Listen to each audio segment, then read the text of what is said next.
আসসালামু আলাইকুম, সবাইকে শুভেচ্ছা জানাচ্ছি। মাসুম মাহবুব।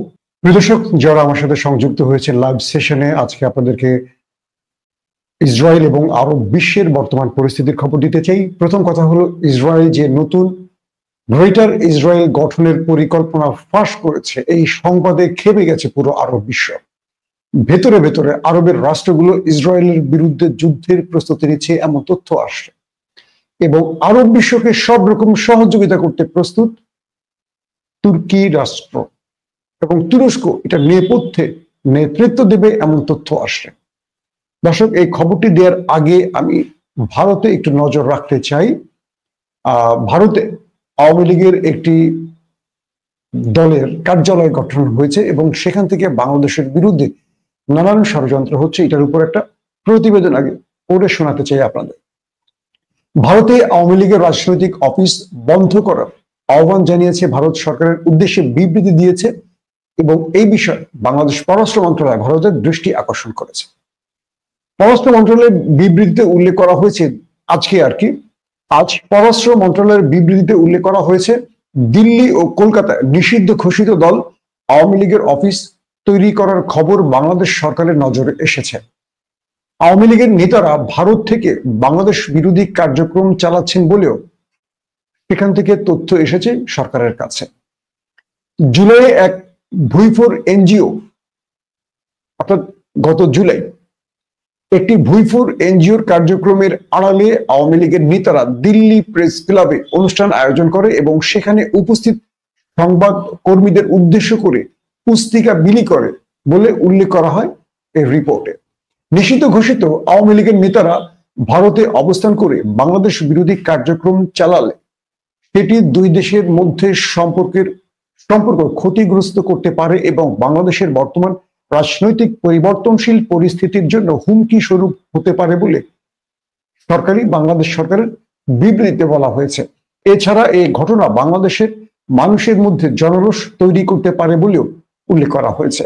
এসব বিষয় বিবেচনা রেখে ভারতের মাটিতে কোনো বাংলাদেশি নাগরিক যেন বাংলাদেশ বিরোধী কার্যক্রম পরিচালনা না করতে পারে তা নিশ্চিত করতে ভারত সরকারকে পদক্ষেপ নেওয়ার আহ্বান জানানো হয়েছে বাংলাদেশের পররাষ্ট্র মন্ত্রণালয়ের পক্ষ থেকে। বিষয়টি একটু ক্লিয়ার করে দেখেন আপনারা। বিগত 16 বছর বিএনপি জামাত ক্ষমতার বাইরে ছিল, কিন্তু কোনোদিন কি এমন খবর পেয়েছেন ভারতে বসে বা পাকিস্তানে বসে বা উগান্ডায় বসে বা সোমালিয়ায় বসে বা আমেরিকায় বসে বা মালয়েশিয়ায় বসে বা সিঙ্গাপুরে বসে বা অস্ট্রেলিয়ায় বসে বিএনপি বা জামাত এইরকম কোন ষড়যন্ত্র করছে? যারা সোশ্যাল অ্যাক্টিভিস্ট তারা যে যার মতো কথাগুলো বলেছে, ওপেন বলেছে, যুক্তি তর্ক প্রমাণ সহ বলেছে, কিন্তু ভারত 1 বছর হয়েছে ক্ষমতার বাইরে। তারা বাংলাদেশকে আবারও কুক্ষিগত করার জন্য এবং বাংলাদেশকে ভারতের হাতে তুলে দেওয়ার জন্য ভারতীয় রয়্যাল প্রেসক্রিপশনে সেখানে কার্যালয়ের মতো অফিস খুলে যারা দেশ থেকে পালিয়ে গেছে তারা এখন বাংলাদেশের বিরুদ্ধে বড় ষড়যন্ত্র করছে। বিগত 16 বছর একটা কথা আমরা সর্বাধিক শুনেছি আওয়ামী লীগের নেতা কর্মীদের মুখ থেকে এবং আওয়ামী লীগের দোসরদের মুখ থেকে, তাদের সাংবাদিকদের মুখ থেকে, বুদ্ধিজীবীদের মুখ থেকে। সেটা কি? বিএনপি জামাত পাকিস্তানের দল, তারা পাকিস্তানে চলে যাবে। বিএনপি জামাত পাকিস্তানের দল, তারা পাকিস্তানে চলে যাবে। একদম ছোট বাচ্চা থেকে বড় বৃদ্ধ পর্যন্ত মুখস্থ হয়ে গেছে আওয়ামী লীগের এই বক্তব্য। শেখ হাসিনা বলেছেন, ওবায়দুল কাদের বলেছেন এবং আওয়ামী লীগের একদম মাঠের ঘাটের নেতাকর্মী বলেছেন। কিন্তু বিগত 16 বছরে আমরা বিএনপি জামাতের একজনকেও পাকিস্তান যেতে শুনিনি। বেগম জিয়ার বিরুদ্ধে এত নির্যাতন, তাকে জেলে পাঠানো হলো, তিনি দেশ ছেড়ে চলে যাননি। জামাতের নেতাদের ফাঁসি দেয়া হলো, তাদের সুযোগ থাকার পরও একজনও দেশ ছেড়ে চলে যাননি। ইভেন যারা দেশের বাইরে ছিলেন তারাও দেশে চলে এসেছেন। তাদের বিরুদ্ধে মামলা হওয়ার পর অনেকেই চাইলে পারতেন দেশের বাইরে থাকতে, তারা কিন্তু দেশের বাইরেও ছিলেন। জামাতের অনেক নেতা তারা দেশে চলে আসছেন এবং ফেস করেছেন, কিন্তু হাসিনা তাদের জুডিশিয়াল কিলিং, যেটাকে বলি আমরা, সেই জুডিশিয়াল কিলিং এর মাধ্যমে হত্যা করেছে। কিন্তু জামাত এবং বিএনপির একজনও দেশ ছেড়ে যাননি। কেউ কেউ এখন বলবেন তারেক রহমানের নামটি। তারেক রহমানকে 111-এ কি পরিমাণ নির্যাতন করেছে হয়তো অনেকে দেখেননি, আমি নিজে দেখেছি। কারণ আমি চ্যানেল 1-এ তখন সাংবাদিকতা করতাম এবং বেগম জিয়া, খালেদা জিয়া এবং শেখ হাসিনা, তারেক রহমানের গ্রেফতারের এই সংবাদগুলো আমার দুর্ভাগ্য হয়েছে আর কি, আমি নিজের চোখে দেখেছি এবং আমি রিপোর্টার ছিলাম সেই সময়। এই রিপোর্টগুলি আমি কভার করার সুযোগ পেয়েছিলাম। এবং তারেক রহমানকে যেদিন হাসপাতালে নেওয়া হয়, এবং বিদেশে নেওয়া হয়, তাই সে দাঁড়াতে পারছিলেন না। আপনারা হয়তো অনলাইনে ভিডিওগুলো দেখেছেন, আমরা চ্যানেল 1-এ সেই ভিডিওগুলো ধারণ করেছিলাম। সে দাঁড়াবে কি, সে শুইতে পারেনি, তাকে এত নির্যাতন করা হয়েছে। তাকে উন্নত চিকিৎসার জন্য লন্ডনে নেওয়া হয়েছে এবং লন্ডনে ডাক্তাররা তাকে দীর্ঘ সময়ের জন্য চিকিৎসা করেছেন। এবং তাকে যখন আমি প্রথম লন্ডনে দেখি তখনও তিনি খুঁড়িয়ে খুঁড়িয়ে হাঁটতেন। তো আজকে শেখ হাসিনা দেখেন, যিনি বলেছেন যে এই দেশ থেকে পালিয়ে যাবে বিএনপি জামাত, তিনি তার সকল নেতা কর্মীদের নিয়ে পালিয়ে গেলেন ভারতে এবং সেখান থেকে বাংলাদেশ বিরোধী ষড়যন্ত্র করছেন। তার মানে জাতির কাছে 2025-এ এসে 20 কোটি মানুষের কাছে এটি প্রমাণ হয়ে গেছে আসলে বিএনপি জামাত পালায়নি, পালিয়েছে আওয়ামী লীগ। শেখ হাসিনা পালিয়েছে এবং শেখ হাসিনার নেতারা পালিয়েছে, অজস্র টাকা পয়সা নিয়ে পালিয়েছে, দেশকে বিক্রি করে পালিয়েছে। এটি তো প্রমাণ হয়েছে। এখন তারা বিদেশে বসে আরেকটি ষড়যন্ত্র করছে।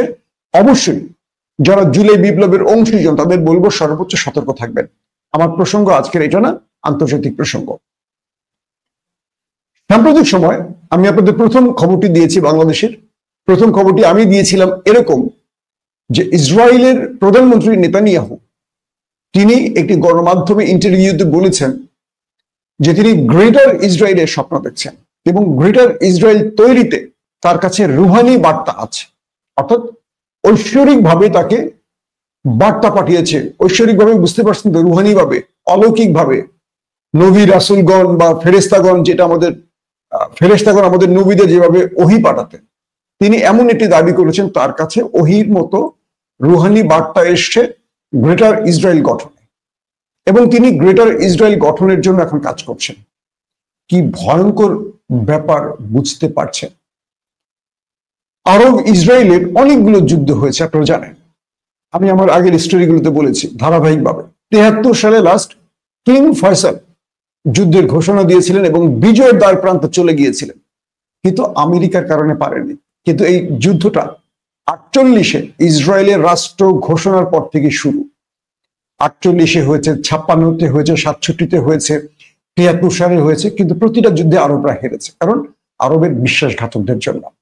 আর আরেকটা কারণে আমেরিকা ফুল সাপোর্ট দিয়েছে অর্থ এবং অস্ত্র দিয়ে ইসরায়েলকে। কিন্তু ইন্টারেস্টিং ব্যাপার, আজকে যেই রাষ্ট্রগুলো ইসরায়েলের চারপাশে রয়েছে, মিশর, জর্দান, লেবানন, ফিলিস্তিন, আপনারা জানেন, প্রতিটা দেশ গোপনে ইসরায়েলের দাসত্ব করে গেছে। কারণ কি, আরব রাষ্ট্রগুলো যারা ইসরায়েলের বিরুদ্ধে দাঁড়িয়েছে, আমেরিকার স্বার্থের বিরুদ্ধে দাঁড়িয়েছে, তাদের প্রত্যেককে মেরে দিয়েছে আমাদের বিশ্ব মোড়ল চাচারা। তাদের মধ্যে কে রয়েছে? কিং ফয়সাল। তিনি আরব ইসরায়েলের মানে আরব ইসরায়েল যুদ্ধে আমেরিকা তাদের সাপোর্ট দেওয়ার জন্য, ইসরায়েলকে সাপোর্ট দেওয়ার জন্য তিনি আমেরিকাকে তেল বন্ধ করে দিয়েছিলেন এবং পুরো আমেরিকা অন্ধকার হয়ে গিয়েছিল, যে কারণে তার শাস্তি শুরু। তিনি তার এজেন্সি ব্যবহার করে হত্যা করেছেন। এখন বলবেন তো ভাতিজা হত্যা করছে, এই ভাতিজা আমেরিকাতেই ছিল এবং এই ভাতিজাকে আমেরিকা থেকে সৌদি আরবে পাঠানো হয়েছে এবং সে গিয়ে তাকে হত্যা করেছে। 2 নম্বর, তিনি হত্যা করেছেন সাদ্দাম হোসেনকে। এই সাদ্দাম হোসেনকে তিনি তৈরি করেছিলেন, আবার তার স্বার্থের বিরুদ্ধে যাওয়ায় তিনি হত্যা করেছেন। তৃতীয়, তিনি মুয়াম্মার গাদ্দাফিকে তিনি হত্যা করেছেন, কারণ আফ্রিকাকে তিনি একটা ইউনাইটেড আফ্রিকা তৈরি করে তিনি চেষ্টা করছিলেন আমেরিকার বিরুদ্ধে দাঁড়াতে এবং তার প্রতিটি কাজে ছিল সেরকম। তাই তিনি মুয়াম্মার গাদ্দাফিকে হত্যা করেছেন। তারা আর কি, তারপরে আসেন মুরসিকে হত্যা করেছেন। আমাদের মিশরের ব্রাদারহুডের যিনি নির্বাচিত প্রেসিডেন্ট ছিলেন, সেই মোহাম্মদ মুরসিকে হত্যা করেছে।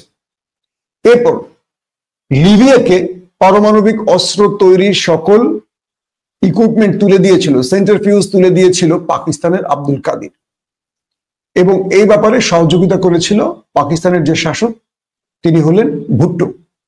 ভুট্টোকে হত্যা করা হয়েছে কিভাবে? Judicial killing. পাকিস্তানের সেনা সরকার, আমেরিকা নিজের হাতে কাউকে মারেনি, সব তাদের দোসরদের দিয়ে, এটাই আমেরিকার খেলা। মেরেছে ভুট্টোকে।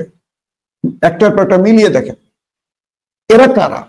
যারা আরব ইসরায়েল যুদ্ধে এবং যারা ওআইসি গঠন করেছিল দখলদার দেশটির বিরুদ্ধে একটা ইউনাইটেড মুসলিম কান্ট্রিদের শক্তি তৈরি করতে ওয়ান কাইন্ড অফ ন্যাটো বা জাতিসংঘের সকল দেশ নিয়ে, কিন্তু এটা মুসলিম একটা মানে কি বলবো যে সংগঠন তৈরি করেছিল, তার নাম ওয়াইসি। এটা আরবরাই মানে কি বলে কিং ফয়সালি তৈরি করেছেন প্রথম, কারণ ইসরায়েলকে শায়েস্তা করার জন্য। এবং তিনি তার জীবন শেষ দিন পর্যন্ত লড়াই করে গেছেন ইসরায়েলের সাথে, একবার না একাধিকবার তিনি লড়াই করেছেন, যুদ্ধ করেছেন, এবং তিনি পরাজিত হওয়ার পর কেঁদেছেন, পুরো বিশ্ব সেটা দেখেছে। তো বলা হচ্ছে যারা ওয়াইসি গঠন করেছিল দখলদার দেশটির বিরুদ্ধে, এবং সেই প্রোগ্রামটি পাকিস্তানের লাহোরে হয়েছিল, যেই যে বিশ্ব নেতারা সামনের কাতারে বসেছিলেন সেই ওয়াইসির বৈঠকে, একে একে তাদের সবাইকে মেরে দিয়েছিল এই বিশ্বমরণরা।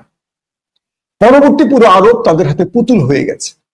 এখন নেতানিয়াহু প্রকাশ্যে এসেছে। এই খবরগুলো আমরা আপনাদেরকে দীর্ঘ কয়েক বছর ধরে দিচ্ছি যে ইসরায়েলের পরিকল্পনা, তারা গ্রেটার ইসরায়েল তৈরি করবে। এবার তারা সেটা প্রকাশ্যে আনছে। যখন নেতানিয়াহু মিডিয়াতে প্রকাশ্যে এই ঘোষণা দিয়েছেন গ্রেটার ইসরায়েল তৈরি করবেন, গ্রেটার ইসরায়েল বলতে কি বোঝেন?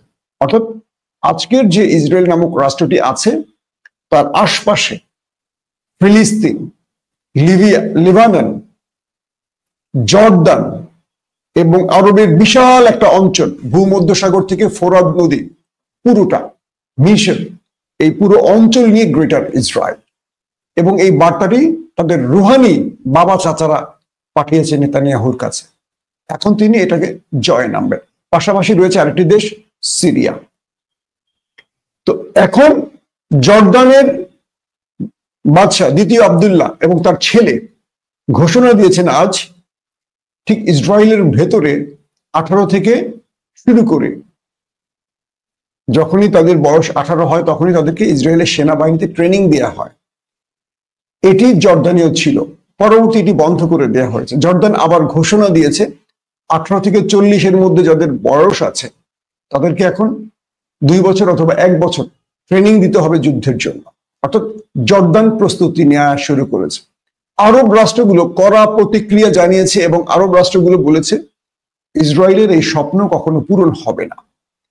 পাশাপাশি সিরিয়া, মিশর, লেবানন, তারা সবাই এখন আস্তে আস্তে এক হতে শুরু করেছে, কারণ নেতানিয়াহুর এই বক্তব্যের পর আমাদের বিশ্বাসঘাতক, বেঈমান, দুর্বল পশ্চিমাদের পাপেট আরব রাষ্ট্রপ্রধানরা বুঝতে পারছেন যে আমেরিকা এতদিন এই দখলদার দেশটিকে তৈরি করেছে, শক্তিশালী করেছে একটা উদ্দেশ্য নিয়ে, এবং সেই উদ্দেশ্য বাস্তবায়নে এখন তারা মাঠে নামছে।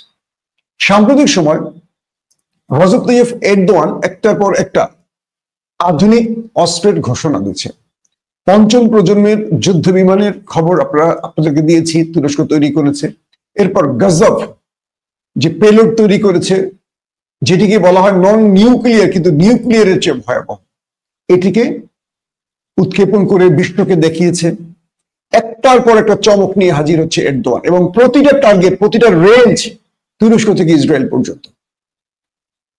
কয়েকটি রিপোর্টে বলা হচ্ছে আরবের গোয়েন্দা টিমের সাথে তুরস্কের গোয়েন্দাদের নিয়মিত যোগাযোগ চলছে, এবং গ্রেটার ইসরায়েলের যে পরিকল্পনা নিয়ে দখলদারা এগুচ্ছে এটার বিপরীতে তুরস্কের নেতৃত্বে আরবরা একটা ঐক্যবদ্ধ ফোরাম তৈরি করতে চায়, এবং যে কোনোভাবে তাদের এই দখলদারিত্বের বিপরীতে মুসলিমরা যেন ঠিক আগের মতো আরেকটা আরব ইসরায়েলের যুদ্ধের মতো সংগঠিত হতে পারে। এবার তারা এই ক্ষেত্রে চীন, রাশিয়াকে পাশে রাখতে পারে বা রাখতে চাইবে, কারণ যখনই আরবরা পূর্বের মতো আবারও দখলদারদের সাথে লড়াইতে জড়িয়ে পড়বে, আমেরিকা এবং ইউরোপ তাদের পূর্ণ সাপোর্ট দেবে।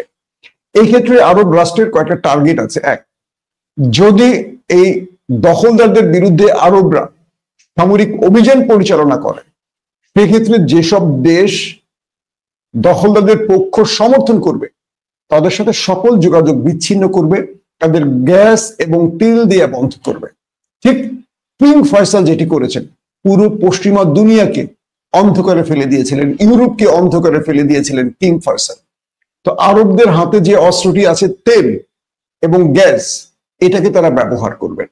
পাশাপাশি এশিয়ার যে মুসলিম দেশগুলো আছে এরা প্রত্যেকে সব রকম পণ্য আমদানি রপ্তানি বন্ধ করে দেবে, এবং প্রয়োজনে পাকিস্তান, বাংলাদেশ সহ প্রতিটি মুসলিম দেশ থেকে সেনাবাহিনী নিয়ে আরবের এই যুদ্ধে একটা ইউনাইটেড আর্মি ফোর্স তৈরি করা হবে। এখন দখলদারদের যেই জায়গাতে আঘাত করতে হবে, দখলদারদের যেভাবে চাপে ফেলতে হবে, দখলদারদের পূর্বে 4-5টি যুদ্ধে যে মুসলমানদের বা আরবদের পরাজয়, তার প্রত্যেকটি হিসাব নিকাশ করেই তুরস্ক তার মাস্টার প্ল্যান তৈরি করছে, এমন তথ্য আসছে।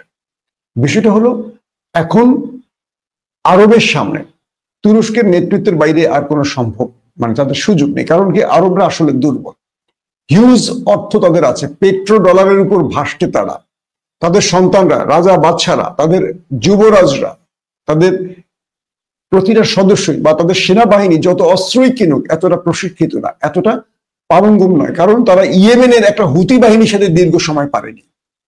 তো এখন তাদের জন্য প্রয়োজন পাকিস্তান, তাদের জন্য প্রয়োজন তুরস্ক।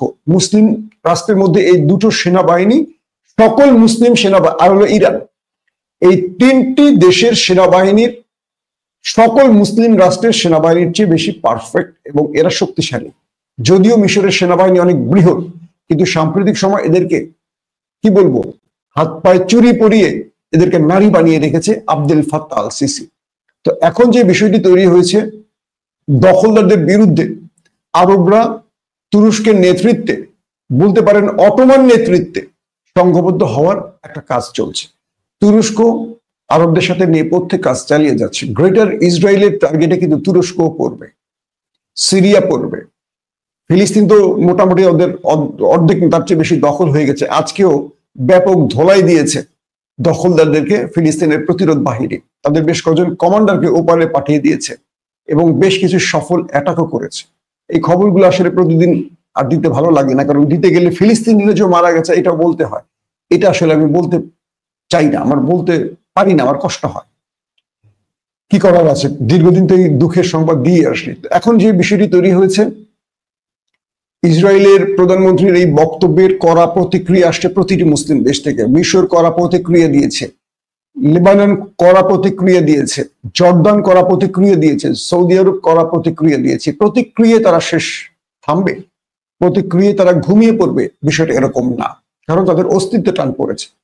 এবার তারা মাঠে নামতে চায় এবং তারা তাদের সকল ক্ষেত্রে, এই জর্দান এখন পর্যন্ত তারা ইসরায়েলের পুতুল হয়ে কাজ করছে। ইরান যখন আক্রমণ করে দখলদার দেশটির ভেতরে মিসাইল মারে, জর্দান তার দেশের ভেতর থেকে ইন্টারসেপশন দিয়ে ইন্টারসেপ্ট করে। বুঝতে পারছেন কত বড় বেঈমান দেশ? আজকে তারা বুঝতে পারছে আসলে নেতানিয়াহুর উদ্দেশ্য কি। এখন আরবের ঘুম ভেঙেছে, আরবরা এখন বিভিন্নভাবে অস্ত্র কেনার প্রতিযোগিতায় নেমেছে, আরবরা বিভিন্নভাবে দখলদারদের ঠেকানোর প্রস্তুতি নিচ্ছে, কারণ দখলদারদের পাশে দাঁড়াবে আমেরিকা এবং ইউরোপ। তাহলে আরবের পাশে দাঁড়াবে কারা? এই বন্ধু তৈরিতে এখন কাজ করছে। ইরান দাঁড়াবে, চীনের আর রাশিয়ার হিসাবটা আলাদা। চীন এবং রাশিয়া দখলদারদের সাথে তাদের মাখামাখি রয়েছে। চীনের বিশাল বিনিয়োগ আছে ইসরায়েলে, রাশিয়ার একটা বিশাল গোষ্ঠী দ্বৈত নাগরিক, তারা রাশিয়ান এবং তারা ইহুদি। যে কারণে ইরানের বিপরীতে ইরানের সাথে দখলদারদের যুদ্ধে রাশিয়া কোনো বড় ভূমিকা পালন করেনি। তো এই ক্ষেত্রে রাশিয়াকে নিয়েও অনেক রকম হিসাব নিকাশ চলবে। পাশাপাশি 57টি মুসলিম দেশ এবার নতুন কোনো ফর্মুলায় এগুতে পারে। এই যে কথাগুলো বললাম, এই প্রতিটা কথাই বাস্তবায়ন হবে যদি একজন সঠিক নেতৃত্ব তৈরি হয়, আর যদি মুসলিম রাষ্ট্রের তাদের কি বলবো, মেরুদণ্ডটা ঠিক থাকে। কারণ আরবরা দীর্ঘদিন দেখেন, ইরানে আক্রমণ হয়, আফগানে আক্রমণ হয়, ইরাকে আক্রমণ হয়, পৃথিবীর যারা একটু প্রতিবাদী আক্রমণ হয়, কিন্তু ব্রিটিশ কলোনি থেকে যারা এখন আমেরিকান কলোনিতে প্রবেশ করেছে, আরবের সেই দেশ কাতার, কুয়েত, বাহরাইন, মরক্কো, সৌদি আরব, আরব আমিরাত, জর্দান, এদেরকে কেউ কিছু বলে না, কারণ এরা আমেরিকার কাছে নিজেকে বিক্রি করে দিয়েছে। প্রতি বছরে অজস্র পেট্রোডলার তাদেরকে দেয়া হয়, বিনিময়ে আমেরিকা তাদেরকে সেভ করে এবং তাদের রাজ পরিবারকে টিকিয়ে রাখে। কিন্তু এবার ইসরায়েল প্রধানমন্ত্রী যে স্বপ্নের কথা বলেছেন এবং যে কাজের কথা বলছেন, গ্রেটার ইসরায়েল, সেই গ্রেটার ইসরায়েলে আরবদের সামনে এখন নেতানিয়াহুর এই নতুন চেহারা তাদের আতঙ্ক সৃষ্টি করেছে এবং এখন তারা এক হবে। তারা কেবল জর্দান দখল করবে না, তারা কেবল ফিলিস্তিন দখল করবে না। দেখেন, ফিলিস্তিন যখন দখল করে ফেলছে, অজস্র মানুষকে হত্যা করেছে, আরবরা ঘুমিয়ে পড়েছিল, আরবরা চুপ ছিল, ফিলিস্তিনের জন্য কেউ কথা বলেনি। কিন্তু এখন যখন তাদের মানচিত্র ধরে টান দিচ্ছে, তখন তারা জেগে উঠছে। আমি বিশ্বাস করি ফিলিস্তিন শেষ পর্যন্ত ওরা নিতে পারবে না। ফিলিস্তিন আমাদেরই থাকবে এবং ফিলিস্তিনের বিজয়ের মধ্য দিয়ে ইনশাআল্লাহ আমরা দখলদারদের কবর রচনা করব। প্রত্যেকে ভালো থাকবেন। আল্লাহ হাফেজ।